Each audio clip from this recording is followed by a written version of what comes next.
I don't know if you noticed or not, but got a new got a new postmortem hat. I love it. Uh, just I'm getting some prototypes to see what I love that the logo is bigger on this one. You can see it better. You got to get the trucker hat, man. You got to get the trucker Yeah. hat. Yeah, I don't. I know the trucker hats are popular. Maybe I'm just not a fan of the trucker hat, but I'll order some more. So, but Well, I know I need to. I was going to Go ahead. say, Oz, one thing we're going to learn today is just like the trucker hat, in my opinion, my picks are absolutely the best. So you should just go with what I say. Okay?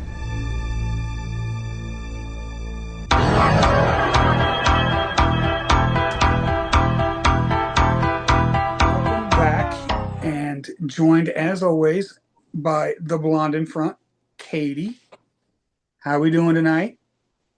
Doing great, doing fine. Looking forward to talking about the best horror films of 2025 right now, because I know mine are the best. Mine is the correct list, so we'll go with that.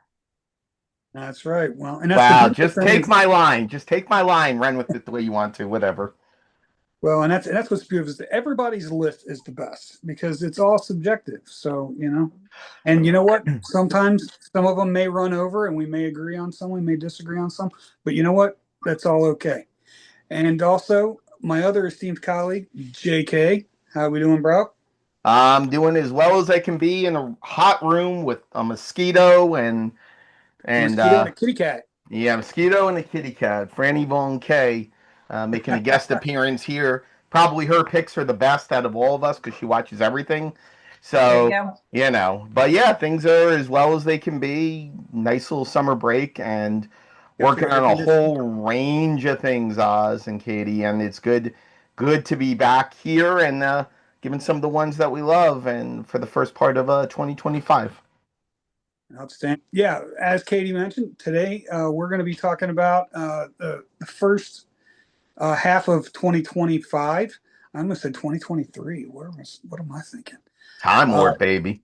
you guys have seen, I'm sure, as you always do, much more content than I have. So my list may be skewed a little bit, uh, Okay. but I think my list is pretty good. I We might have some some overlap or anyway, but anyway, I think it'll be a good discussion. So, who wants to go first? Ladies first. Okay, we always tend to kick off with Katie. So, So, since everyone knows, if you don't, I have become a little bit. I may have to start doing the PBA popcorn buckets anonymous because I cannot stop buying them. It's become I just honestly I am addicted. And what goes along with my third favorite horror film of 2025, my favorite popcorn bucket of 2025, The Monkey. that one, yeah, Nice. Uh, yeah, directed by Osgood Perkins, written by Osgood and based on the Stephen King short story. I love this film. Nice. More importantly, I loved watching this film and the film going experience. I saw this 3 weeks before it came out, 2 weeks before it came out at Music Box Theater in Chicago. The giant theater, packed house, and the director was there for the screening. Monkey's amazing, fantastic practical effects. One of my favorite theater going experiences of the year. You should have seen this in a theater with an audience because that's the way to see it. I laughed. I was disgusted. I was like jaw drop. What the fuck just happened? And yeah, and again, it's my favorite popcorn bucket of the year too. So the but Monkey is my number three. I watched Inglorious Bastards this weekend, so it's number three.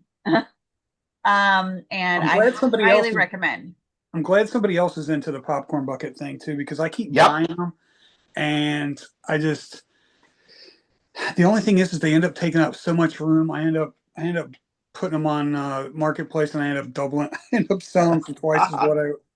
But I still have my. I don't know if I did. I showed you guys the Gladiator one that I had, didn't I? With Yes. Maximus. I still have that. I have not sold that one. I'm That's not good. getting rid of that one. Um, Well, I but know my Dune popcorn bucket will probably pay for, my home if I ever end up buying a house. If that's, I mean, I think it's like going for like $1,000 now or something, and I've got two. Wow. really, wow. Wow. Smart lady. I Yeah. think I got 200 for my Slimer one. Nice. Nice. We're in the Yeah. wrong field here, folks. So the monkey, that's my number three, along with two popcorn buckets of the monkey. Well, That is a pretty dope popcorn bucket. Although I And the saw one fact, last night that I really wanted to get, but I didn't let myself spend $40 on it. It was the crypto one from the Superman movie with the dog. yeah, and the No, fact that it like, yeah. yeah, That's the that's only it. one we bought. I love that one. We have That's that pretty right in cool. here in the office. All right, Jake. Number 3, what do you got? Well, I think this is one that Katie will absolutely love. And we're heading to Norway, folks, for The Ugly Stepsister, number 3. It is an yay! incredible retelling of the classic fairy tale. It is now make sure I say her name correct. Emily Blichenfeld. I believe that is pretty close. And for those who didn't get a chance to see it, it was in very limited release. This is a great body horror film, and it Yes. takes the idea of the ugly stepsister, not Cinderella, and tells her tale through her situation and how she becomes who she becomes to a horrifying end. And it is both graphic at times, funny at times, it's emotional at times.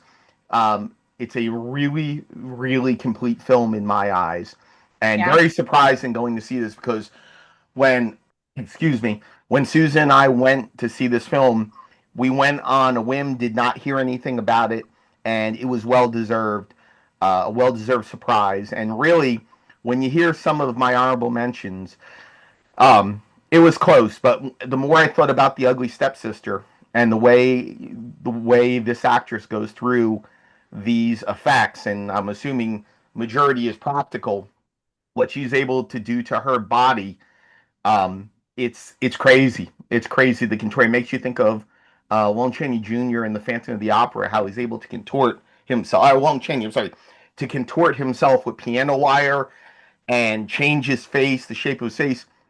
I understand we live in a world of CGI, but I don't know how some of this stuff was CGI if that was the case. The way that they mess with her nose and her feet and her body and her looks to make her the ideal candidate princess for the prince to marry, and the idea of kind of a role reversal and her becoming this monster from something actually kind of pure was a wonderful retelling of the story.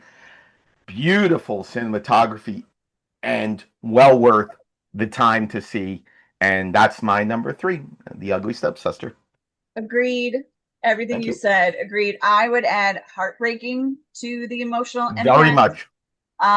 Because the ugly stepsister, you always think of her as the antagonist and stuff like that. And it's not like she's completely innocent, but at the same time, the intentions that she has is just this fantastical, she wants a good life, and she's like mutilating and abusing and doing Yes. everything to her body, and to make sure so that she could possibly get and even when she does that, it's still not good enough, and it's Yes. just so heartbreaking. And I'm like, Yes. oh, I just want to give you a hug, you're okay. And you know um what? Katie, it's as prevalent then as it is now yeah, in the way that's body why images and it's everything. it's so relatable for so many women. It's like, you have to look like this, you have to look like Yep. that, you have to do this, and then yeah. Excellent choice. Excellent choice. I'm not Thank you. possibly it's going to be in my honorable Could mention, be. but yeah. We'll see. We'll see. So that's my number 3. Oz, what about you, young man? All right. My number three. Um, my number three, I gotta say, is believe it or not, 28 years later. Um, I know a lot of people aren't really digging that one as much, but I thought it was a really interesting story. And then definitely, I don't know if it was because the island and the water. I'm a water person, whether it's a lake, the ocean, whatever. I really loved the idea of, this community uh, isolating itself and being shut off from the infected world, except for a couple of, that one time a day where, they're able to walk across the Bering and, and then when the high tide comes in, that it basically is their protection at the same time. And then, with Spike and he's, his coming of age and, his dad's taking him, into the mainland and all that. And I think it was you, Jay, that I talked to about it before I saw it. And you had said something about it has so many layers to Oh, it does. that movie. Yeah. And I think when I first heard that, it worried me at first because I was afraid that it would kind of feel like it was just kind of like all over the place. And towards the middle of it, I mean, a little bit of it was kind of like, okay, we're kind of bouncing around a little bit, but it all kind of, by the time the movie ended, it kind of all fit together. Right. And especially for a sequel and in a way, obviously setting it up for, another follow up, 2 films. at Yeah. least. I thought it was done really well. I think you could definitely tell that Danny Boyle was back and involved in this one, whereas he stepped away for 28 months Well, later. Or yeah. was it weeks? Weeks. Yeah, Weeks. weeks. I'm Yeah, sorry, 20 weeks. Weeks. Yeah. You could definitely tell in that one. Although I mean, I did enjoy that one as well. Not as much as I did the first one, but yeah, I mean, I thought Ralph Fiennes was a great. I mean, he's pretty much great in pretty much everything I've seen him in. I did think it was kind of funny that he was covered in iodine. He's Something a so doctor. basic that, yeah, but it was something so basic. It reminded me as a kid where, where your friends would go and they would, whether they had a Band-Aid and they would have that patch of the red iodine.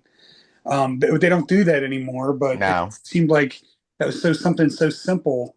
Um, it reminded me of that, and um, it had its moments where it had me scratching my head a little bit. I don't know. I don't know why she had to go off and die right at that moment. Why couldn't she, you know, live as long as she could, could live until, I mean, unless Well, Pain. unless that was just her wanting to go on her own terms. I mean, Pain. yeah, that- well, I I could understand that. I'll talk to this a little bit because especially with my mom passing a little over a year ago from cancer, it's a very hard and traumatic journey to go through cancer, especially cancer that could end up being terminal. And thankfully, um, she, I guess, went as well as she could have. But it was a terrible ordeal, and to have that bond between her and her son after he discovers the things and grows up a bit quicker than I think he even wants to, which is initiated by his father figure in the film. It's a nice way to transition and introduce other characters as a storytelling device, but it's a very emotional piece of the story. Just like spoiler alert, the Jimmy's at the end and how it's tied to the beginning, and Yep, how it's tied to the Teletubbies and Power Rangers, and yep, even to a certain fields like a Clockwork Orange, which they've talked about when it comes to that. But I understand what you're saying about someone, going, why would they want not live out their life? Well, when you deal with something like that, your life changes completely and totally. And this is a way for her to have a very honorable passing and be celebrated in the structure that you see in there, the Tower of I want to say it's Tower of Skulls. I don't think that's correct. But that Bone tower, Temple. the Bone Temple. Thank you, Katie. The Bone Yeah. Temple, which will be the name of the next film. The Bone Temple, and so it's a very powerful film with a lot of different layers. With 28 years later, and it's nice to see Alex Garland and Danny Boyle back. And Yeah. 28 Days Later, for anyone who knows me, is my favorite all-time horror film. I love that film. I've watched it so many times. And to know that they're back, Cillian Murphy's coming back. One thing I learned today, though, I had no idea the Irish vampire from Sinners is Jimmy, the adult Jimmy. No clue. Again, you didn't know until today regarding that? I had no clue. It didn't even dawn on me. You didn't notice that? You saw No. the movie, yeah? No, I And didn't. spoiler. It's where there's lots of spoilers, folks. Get used to it. I'm sorry, Katie. I did not, and I'm like blown away by the fact he's such a great actor. But yeah, Oz, it's a great number 3 pick, and it's a very powerful film. And as I watch it more, I've seen it twice now, and I go see it a third time. I grow to love the film more and more and more. Katie, what about you?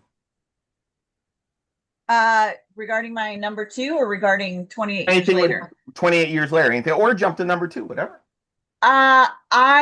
There are things I like about 28 years later. There are things that I do not like about 28 years later. I actually, in the matter of 72 hours, Spike goes from a kid who's shitting his pants, being around the rage virus, comes home, then it's like, Mom, let's go to the mainland and that's within a 12-hour time span. And then also I was a little somewhat annoyed, and I know, but if you're on an island where there are multiple women who have had children, there should have been some sort of medical capability, even if it's just reading books and stuff like that they could have figured out somewhat. I mean, I immediately knew what was going on with her. It did not seem to be that much of a and as soon as she saw Ray Fine and he did a very easy exam, it's like, that would make sense. That's exactly it. How is no one? I mean, even if you have doulas and all that stuff, there should have been something. I don't know. I just thought that was a thing with me, that it's really, with stuff with me being misdiagnosed with stuff, it was really one of those things like, it's a touchy subject. But I thought the acting was great. Definitely. There was a time when I said 28 years later, 10 inches today. Yeah, I mean, I'm looking forward to the second one, although I think Jimmy let his 6 sisters die like very easily by but look, I like Jack, what is it, Jack O'Connell? He's playing like 2 antagonists in a year. It's like, good for you, dude. One, I was introduced to him by Eden Lake, and I know what kind of a son of a bitch he can be. Yep. So this is going to be very interesting to see what the second one, what the Bone Temple is. So speaking of antagonists and Jack O'Connell, my number 2 is Sinners. All right. I mean, do I think this is a film that's going to be a shoo-in for Best Picture? Yeah. I think this is one of the first films of the year that it's like multiple people are like, Best Director, Best Picture, Best Cinematography, like at least nominations. Not sure if Michael B. Jordan will get nominated or not. Possibly Buddy Guy. I doubt it. But I mean, Best Music, Best Score, Best Song. Yeah.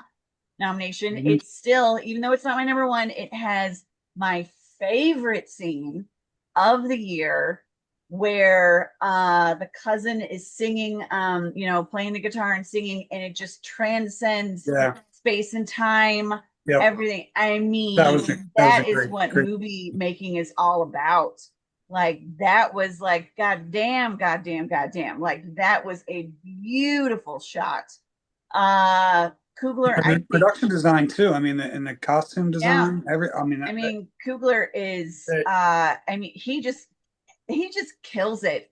like every single genre that he tackles, it's like bam, bam, bam, bam, bam. And I can't wait to see what he's going to. And I love the fact that he and Michael B. Jordan are like this dynamic duo in what they're doing with their films. Like whether Michael B. Jordan's a small part or a big part, I love it. And I love seeing this. So yeah, Sinners is my number two. I will take two and raise you two, as Sinners is my number two as well. Ah, And it is, go back to the episode we did.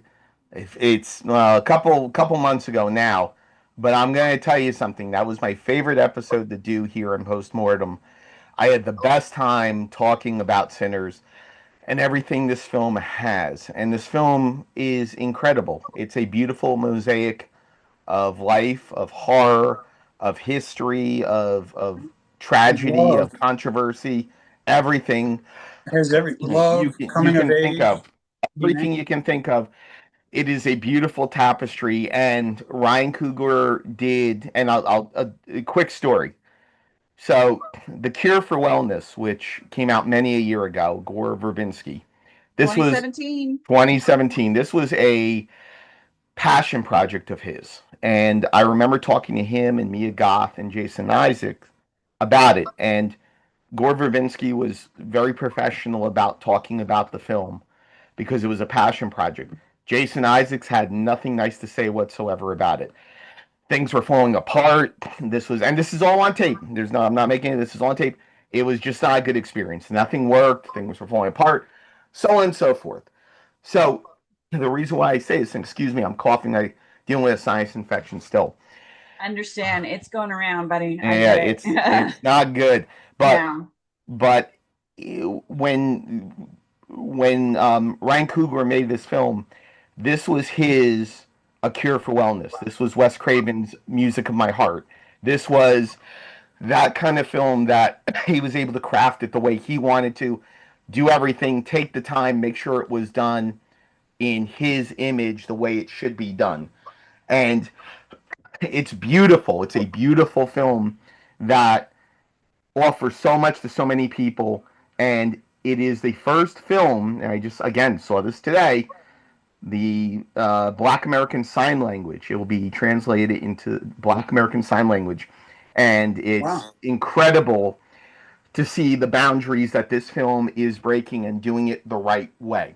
And that's something that should be highly complimented and celebrated with what him and Newark's own, as I'm not too far from Newark, New Jersey, Michael B. Jordan's um, collaboration is, and it's wonderful. The cast is wonderful, humor, horror, action, and a wonderful, wonderful, and I'll say it again, Quentin Tarantino-esque ending where everyone dies, everyone's celebrated that needs to be celebrated, and there's a great closure to the film.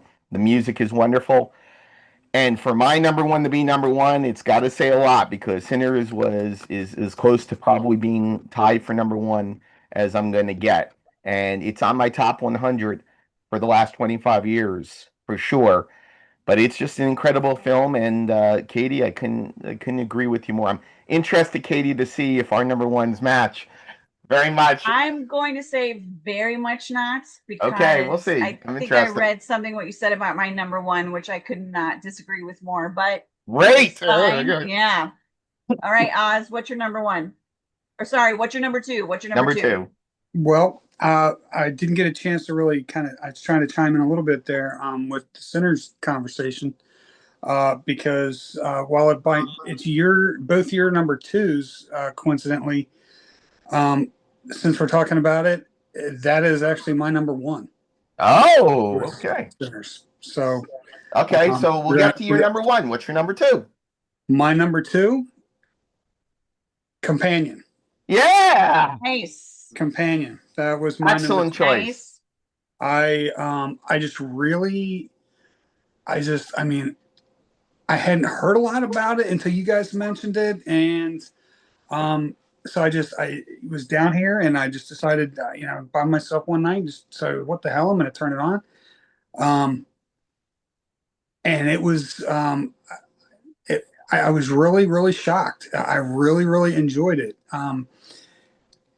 in the film, it had a way of making me feel sympathy for this bot, because she had no idea. She thought she was a real person.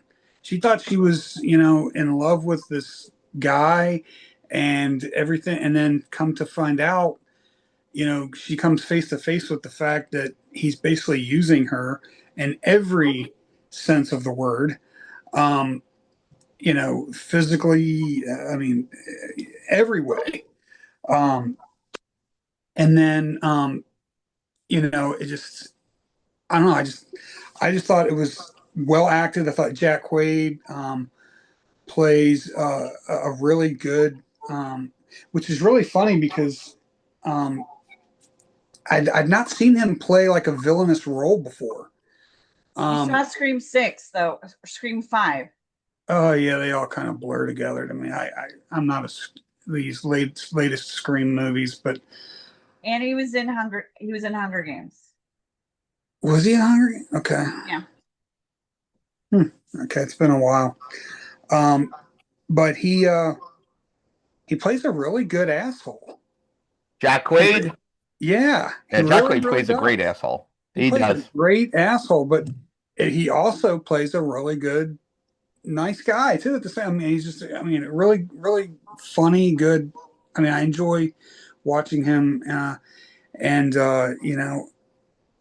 going back and forth between rooting for this bot to get for him to get what's coming to him. I mean, and I was so glad to see that he finally did.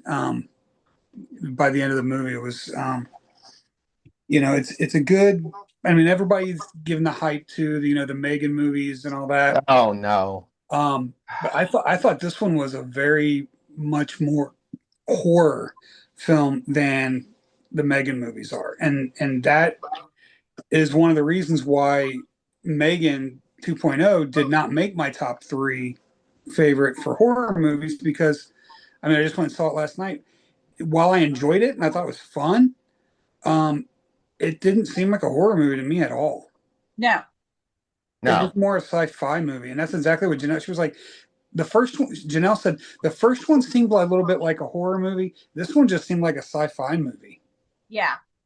It's a and comedy. It's a Megan study you're right. comedy. 2.0 definitely has more of a message regarding the use of AI, how Right. humans shouldn't be, so reliant on it, but also how we need to figure out how we can, coexist rather than compete. And I liked that message, but I would not consider it a horror film. Yeah, definitely not. And with Companion too, I think it also is touching on the fact that, with a lot of like millennials and a lot of people today that, they're not getting a lot of they don't go out and socialize and interact with people like they used to anymore. So now it's like, and my own son is one of them, Brandon. I mean, he lives, his life is completely online with video games and other people who play video games, and all interaction is online. And it's like, why? It almost, you see these people almost like, why put yourself out there and make yourself vulnerable when, you know shoot, it's coming. I could just get a Android or a bot or whatever and program it to love me and do everything that I want it to do, and love me for all my, this, that, and the other, and it's just make everything so much easier. I don't know, and I think it kind of touches on that a little bit, and that I don't, you know, that was just my take on it. I mean, I like the way it touched on those kind of things, and um, how that could go wrong. Well, I'll throw something in here because Megan 2.0 is now, the term is soul searching at Blumhouse. And I think we're seeing this more, that films about AI, which is a trend that is not new by Not going any to go away. stretch. Well, it's not going, but it's not new by any stretch of the imagination. Go back 2001, you can go back even further than that and find traces of AI that have developed over Well, the it's decades in Skynet. horror. Skynet, yeah, but the point being is that films about AI, and Megan 2.0 was a terrible film. It was a terrible film. It It basically told the audience one thing and did something else. It Mhm. lied to the audience. And if you liked it, that's great. I'm glad you liked it. I mean, it was enjoyable. I completely knew what was going on. I called the Well, what was. I can tell you that whether you want to call it or not, this is a problem with cinema, and this is something where I'll go to Companion. The trailer for Companion intrigued me the entire time, every time I saw it in the theater.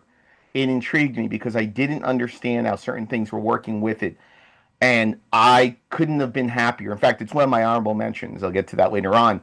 Companion almost was my number three because I loved how responsible they were with this kind of story rather than exploiting people. And I'm the biggest fan of Blumhouse. You've heard me here in the program how much I sing the praises of Blumhouse. Irresponsible to the fans, and it showed in the box office. It showed, and again, soul searching. That was the quote today. Blumhouse is reevaluating their horror now after what just happened and this year so far with what they're doing according to reports. But Companion is the complete opposite of that. Incredible performances in it. And it's a film that really does address, even again, layered. It addresses so many different and poignant topics about the world today and the generations that are growing up now in front of us that are kind of just taking on things and not taking responsibility for the things they do. Mhm. So, and and again, this is called mad science. It's subgenre of mad scientists. That's really what this is at the core of it. But Oz, I think Companion's a great number two pick because it's Yeah. got so much weight. It's such a quality film, and again, unlike Megan 2.0, it really does encompass what that storytelling subgenre is for horror. All right. So I had a pretty decent list then. You Yeah. do, my friend. You do. All right. So before I get to my number one, I'm going to say my honorable mentions. Uh, I'll discuss the two that the Ugly Stepsister, Companion, Marshmallow. I'm not going to go into the Ugly Sister and Companion because we've already discussed Marshmallow, which I think is a great new twist on the old trope of like sleepaway camps and all that stuff. I think it is a great way to look at it now for the millennium. Awesome performances, great direction. And Daniel Del Purgatorio, looking forward to seeing, what his next feature is going to be. And what was my number three, and then I totally forgot about the monkey, but my number three is my last honorable mention is Dangerous Animals. Get to Love see it. that one. Love everything about it. I just the tagline on the poster that it's safer in the water. That to me says so much about a movie that you think is supposed to be about sharks. And there are sharks in them, but honestly, yeah, the sharks aren't the dangerous thing. Jai Courtney, amazing. Like he's been in so many films, but seriously, a star making role for him. And yeah, Dangerous Animals. So for my number one, the first film that this duo did was my number two in 2023. You might need a hand. See, I knew it. But yeah, my number one is Bring Her Back. Haven't seen that one yet. Loved it. The only negative that I can say about this film is that it should have come out on Mother's Day weekend. I saw it the Monday of Mother's Day weekend, and it's like after, it was at a press screening, and after the critics, we were talking about it. I was like, honestly, the only negative that I can say about this is it should have come out Mother's Day weekend. The story, the acting, the practical effects. I think Sally Hawkins is incredible.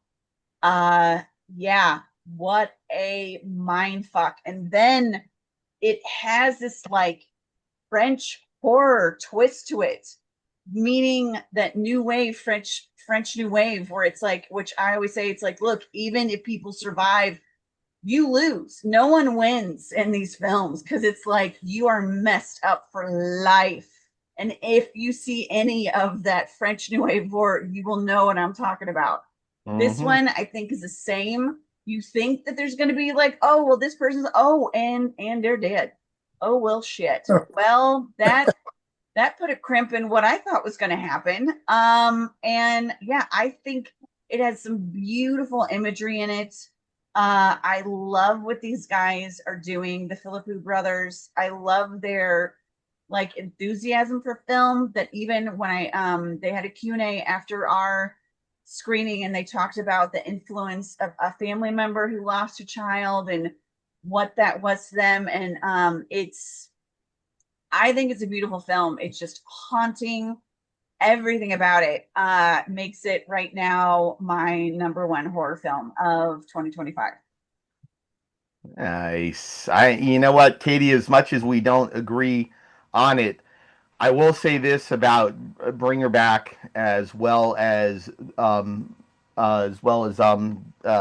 monkey, the Talk to monkey. me. No. You're number three. Oh, the monkey. The monkey. Thank you. Um, I think both are incredible films. They're great films. They're just not my brand of vodka when it comes to Yeah. it. Um, I think Talk to Me is a better film, and the one thing that really bothered me is the same thing that kind of gave you clarity when they did the Q&A. When the brothers stepped up there and introduced the film, because I saw it also as secret screening, just like Companion, they could not get out of their own way on what this film was. And I think that, in my opinion, hurts Bring Her Back. Because you really don't know what that film is. Is it an endearing family story of survival? Is it a horror film? Is it a spiritual film? It's got a lot of stuff to unpack in there, and I think it's a little too reliant on the blindness. But with that being said, you're right about the practical effects. They are beautiful. Yeah. Practical effects are beautiful. The tension that builds in that film is palpable, and there is the idea of what Sally Hawkins is able to bring to that role is incredible. So, as much as I'm not a fan of it, I think that's a great number one. Thank you. You're Thank welcome. you. There's just a lot about her performance that even to this day, when I think about it, and the step siblings that are like even closer than a lot of brother and sisters, and the way she manipulates the older brother's trust and uses that, and then tries to get him. It's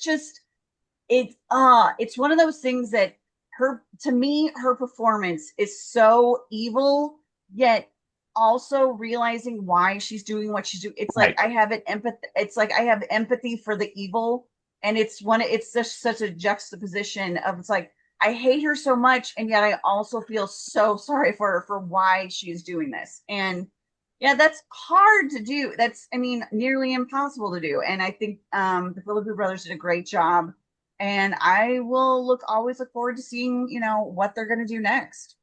Well, I agree with you, and it's good to see that new wave of horror filmmakers.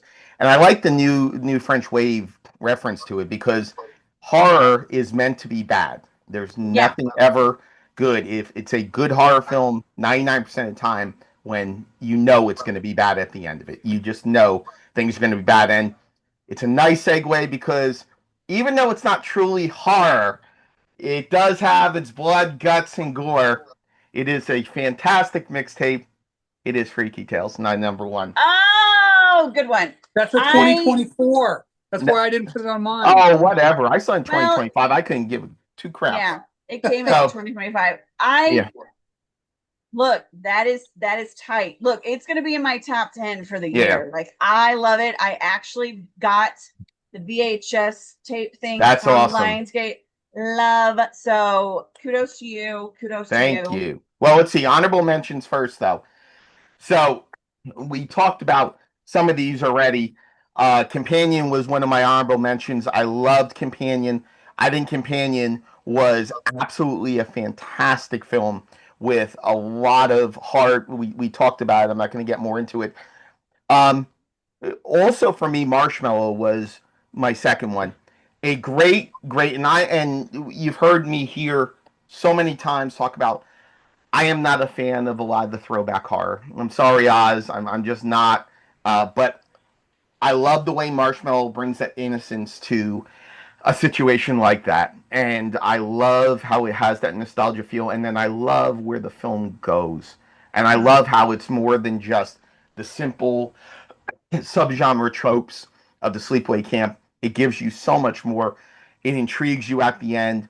It almost entangles you in what this conspiracy could be, what is going on at this place, and so much more. And I look forward to see what the director was going to do as well. Finally, and I only had two of them until today. I saw a film twice, and I just did an interview for Horror Hound with Sander Duran. Let me make sure I have his name right. And maybe Katie, you can. Do you know what film I'm talking about? Is it on Shutter? Nope, not yet. Let me Oh, make then sure I no, got. I don't think I do know Let me what you're let me talking let me about. make sure I got it right. I'm sorry, I was not. Sander Moran, out of Estonia. It is chainsaws were Yes. singing, and I'm gonna tell you something.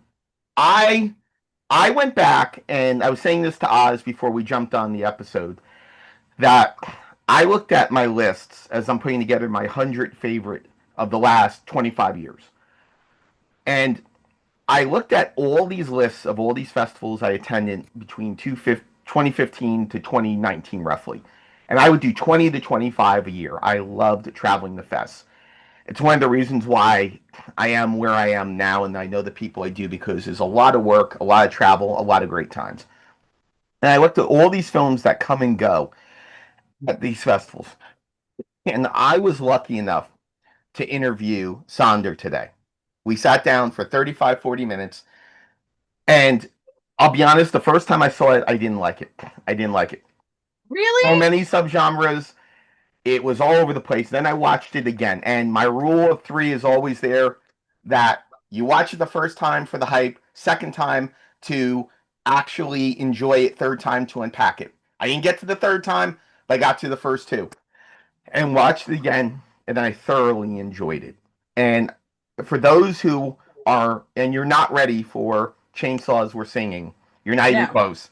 This No. film took 10 years to get made, majority by Sounder himself. And this is a film back in 2012, somewhere around there, was shot, 2013 was shot, and he spent 10 years getting it finished for the festival run it had.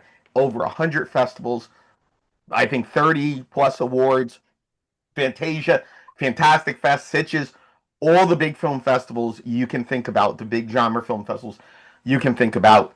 And it's not a surprise it won Best Horror Film at Fantastic Fest. Not even close, because that's right in their wheelhouse. They love that shit for all the years that I've been there. It was incredible.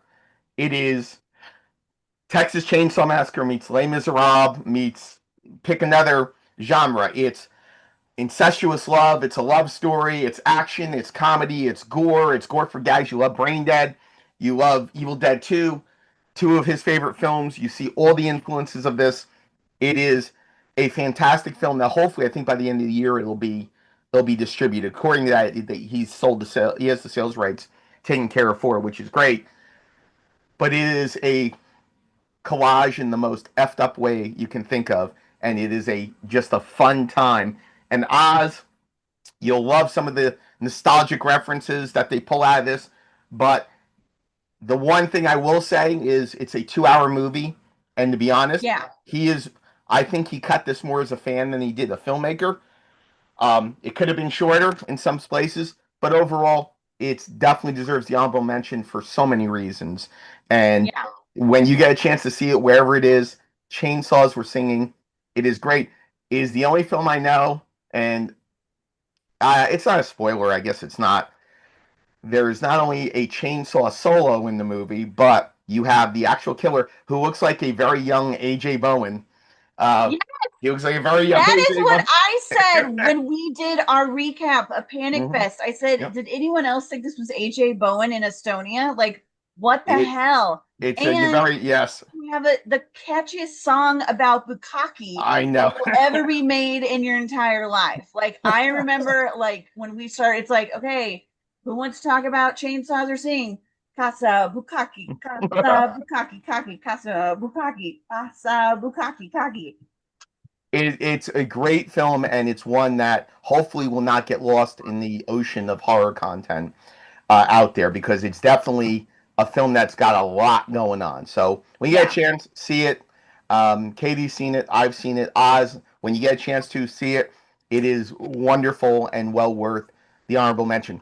So getting to number one, there is not a movie that made me feel good on so many levels than Freaky Tales was. And it's more than Pedro Pascal. I know they focus a lot on him because of the star he is now, because of how great of an actor, a person, everything else he is. But I'm going to tell you something. Freaky Tales had a very limited run, just like Marshmallow did. Very limited run.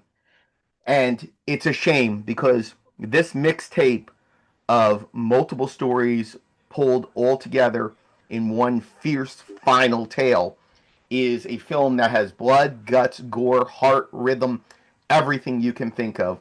And it makes you a more recent comparison is Low Life. I think it's a great comparison to Low Life, Ryan Prowse Low Life, which was a big hit on the festival track years ago. But it's a film that I walked out of there, except for one tale. One tale I really didn't care for. I didn't think it fit. Everything has a rhythm to it. And whether you're dealing with butcher, blood, and gore in the final tale, you're dealing with punks and skinheads battling each other. You're dealing with rap battles. You're dealing with a Quentin Tarantino-esque diner scene. It's got so many good things in it. It is so rich with storytelling. It's beautifully shot. The soundtrack is incredible. Like I said, it's a mixtape. It is by far, even though it's not traditionally horror, it definitely has its horror infused elements to it. And it's number one because of how much I love that era of growing up in that and being around tangible media and being around people who, you know, express themselves before everything now is so PC on every single level and canceling and everything else. So, And even though we're talking spoilers, there is one person in the film. Do not spoil it for anybody because that was one of, I mean, the video story is great. Poster, and they are one of my favorite segments of that film because it's hilarious. Yes. But also, I know a lot of focus on Pedro Pascal, but honestly, Jay Ellis stole this movie. He is incredible. I feel I mean, I don't know. I feel like Jay Ellis and Aldous Hodge, they really, I don't know how they are not in superhero. I mean, I know Aldous Hodge did do a DC film, and unfortunately, I think that's all it's going to go. But I mean, these are guys who are like meant to be like superheroes. And in this film, he was, and it's fantastic. I could not agree more. Freaky Tales is in my top 10 for the year. Love it. So, nice pick. Nice picture. Thank you. Thank you very much. I was actually going to have it in my honorable mention, but when I looked at it, it said it was a 2024 film. So I kind of left it out. But if it's going to be your number one, then I'm gonna put it in my honorable mention. Sounds good. If it can be your number one, it can be my honorable mention. All right, I love that. I love when we collaborate. All right, Oz, finish us up there, my friend. All right. Well, my honorable mentions. Well, like I said, Freaky Tales is now one of them. The other one that I'm going to say, the reason I'm going to give it an honorable mention is because really it didn't come off as it really didn't strike me as a horror film, but it was such a fun movie, and it did have it had a lot of cringe pieces to it, a lot of scenes that made you cringe, but it was just super fun, and that's Novocaine. Again, Jack Quaid, but it's really not a horror movie, but yeah, but damn, it was fun. And the stuff that happens to this guy, I mean, it makes you like it's got a little bit of, I gotta say, it's got a dash of horror in there. I mean, when you've got a guy reaching into a boiling oil to pick up a gun, I mean, and just, I mean, I mean, just the stuff that happens to this guy, and it's just so funny at the same time. The humor, and I mean, and it had a pretty decent story to it too, you know, and a love story. You know, I really, really enjoyed Novocaine. I thought it was probably one of the top 5 fun movies that I saw so far this year, regardless of genre. It just was super, super fun being there. Um, and that's my other honorable mention. Other than I had Megan 2.0 as an honorable mention again because it really wasn't horror, and then I had to add Freaky Tales because I really left it out because, like I said, I thought it was 2012. But so that's my list. Yeah, no, Novocaine is one of my other favorite film going experiences because I saw that twice in the theater. I saw it on a Thursday at a press screening, and then they invited us Monday to another press open screening at 4DX. And I highly recommend seeing it in 4DX, especially since I saw it like 5 days before. And then when it's, it's very slow, it works up, but when it starts to do all the 4DX stuff, it's like, and that just starts like, stuff starts spitting in your face and it starts going like this. And it's like, wow, if this, and I remember turning to the people next to me who are my friend and another critic. It's like, hold on to your butts because this is nothing compared to what the rest of the film is going to be like. And I'm excited. It's an 80-minute roller coaster ride. After that first 10 minutes of it just being like, get the exposition going, all that stuff. And Jack Quaid is absolutely adorable. Love him. I think he's making some great choices in film. And yeah, I mean, I'm looking forward again. He's a guy I'm looking forward to what he's going to do next. And also, it had the best Nepo baby fight I think you're going to have in 2025. I mean, Ray Nicholson, Jack Quaid. Need I say more? That's it. Yeah, Novocaine definitely in my top of the year. I don't consider it horror. There are Yeah, horrific that's elements why it to was. it. That's why I put it in my But honorable mention, I yeah. don't consider it horror, but love Novocaine. So look at that. All 3 of us had Sinners in our top 3. Yes, we did. Yes, Good. we did. Yeah, Sinners is good. Sinners is that kind of film that doesn't come around very often, so we Yeah. appreciate I'm it. still trying to convince Janelle to watch it. I want to watch it with her so bad. She just has it against it that she's just. I think it has more to do with the title of it than anything. Listen, Tower of the Irish Step Dancing is not that bad. It really isn't. No. Yeah, and I don't know. She's I don't know, and she can't get it wrap her head around it's vampire, and I'm like but it's so much more than that. So much more. It's really that at the end. It's really that's just the like icing on the cake. It's everything else before that is what makes it so great. So I don't know. I'm working on her, trying to get her to convince her to watch it, even if it's at home. I mean, I was so happy that I got to see it in the theater, and it was especially that scene you were talking about, Katie. It was just such a. I mean, I was sitting there and I was just like, wow. I mean, I felt like, it just felt like the heritage and the soul and you could just feel it almost in the room. I mean, it was just so rich with culture, and it was just such a, like you said, such a beautifully shot scene. I I can't even really think of many other something similar that I've seen and to compare it to.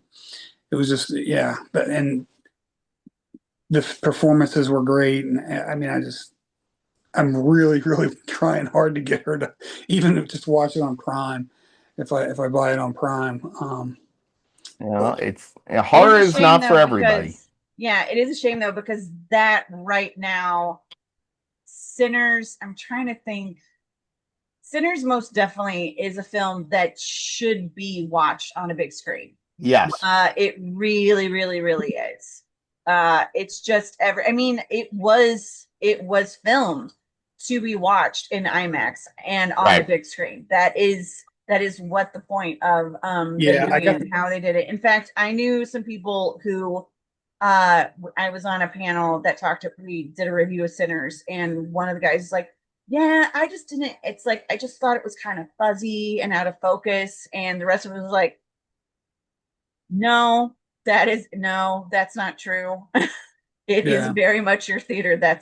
No, you didn't see it on yeah. 'Cause IMAX, you didn't see it in the right theater, because I didn't that see it in IMAX. you cannot try and say something's wrong with cinematography. So I didn't yeah. see it in IMAX, but I did see it in what Cinemark calls it XD, which Mhm. has it like the enhanced. And I'm so glad I did, because it has the enhanced, like, audio is just, and with that particular film with the music and everything, it just, I mean, I can't say enough about it. I can only imagine if I was to be able to see it um in IMAX, but I mean, the sound was just amazing in the XD when we went to see it. So, but so Well, kids, I think this is a solid list. I mean, I even if agree. we I think don't so. agree, I think we can all appreciate each of each other's films and stuff like that, with Absolutely. And the beautiful different thing too aspects of them.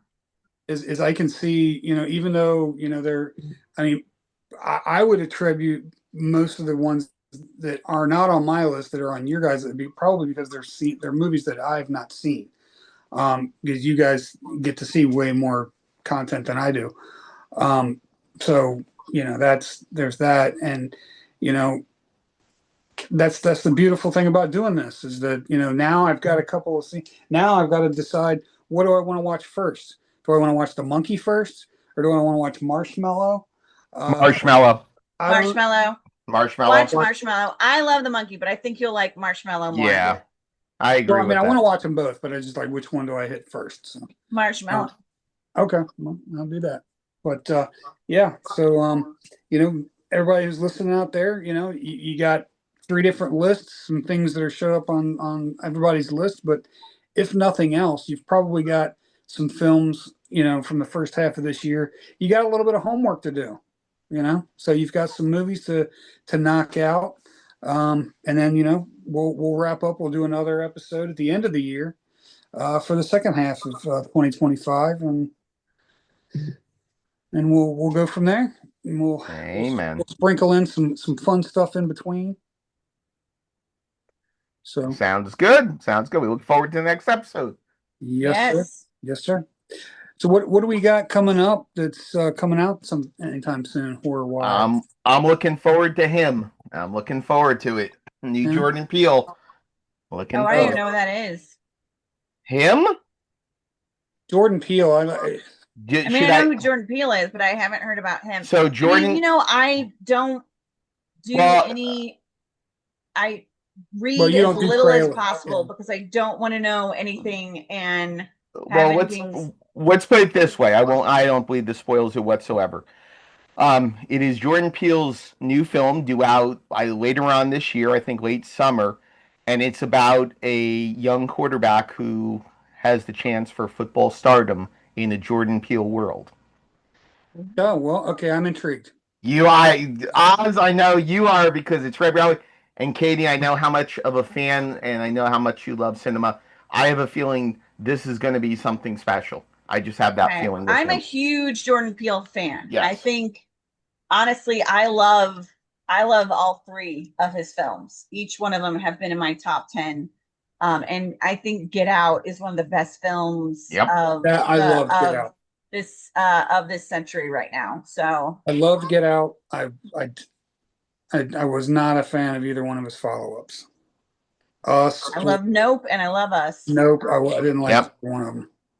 I think all three were tremendous, and um, just like before, it took a little while for Get Out to grow on me. I was not the biggest fan of Get Out at the beginning, but just like You're Next and several other films, when you watch and you get past certain elements of it and you actually watch it and break it down, and actually I've read the script for Get Out. It's a tremendous script for it and teaching young students. It's a great template to also teach young students.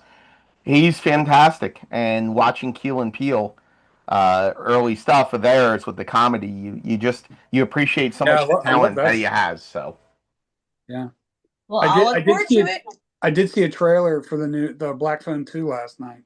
yes, the Black Phone 2 looks good. But there's some Yeah, good it looks. weapons. Yes, Can't yes. wait for weapons.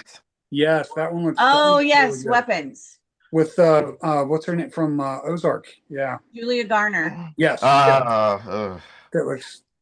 You uh, don't like not, Julia Garner? What's wrong with you? not a fan. After I saw the Wolfman and I stuff didn't see like the that. Wolfman, but I don't Yeah, blame her I on thought that. I mean, I that's a thought she was whole great lot in of messed Ozark. up on that movie. it's not whoever it is, Katie. It's not a good performance. I'm sorry, whoever, whether it's her, without we talked about this kind of stuff before. I Yeah, we just talked it's about it not. with Paul Rudd Yeah, Paul Rudd. That's right, Paul Rudd, mail, baby. mailing it in. Yeah. That's right. You know. Oh, phoning in? Yeah. Yeah. All right. Too Well, funny. that wraps up for this episode. So, drop a comment. Maybe we'll give you a shout out on the next episode. And we love your faces. All right. We'll see you next time.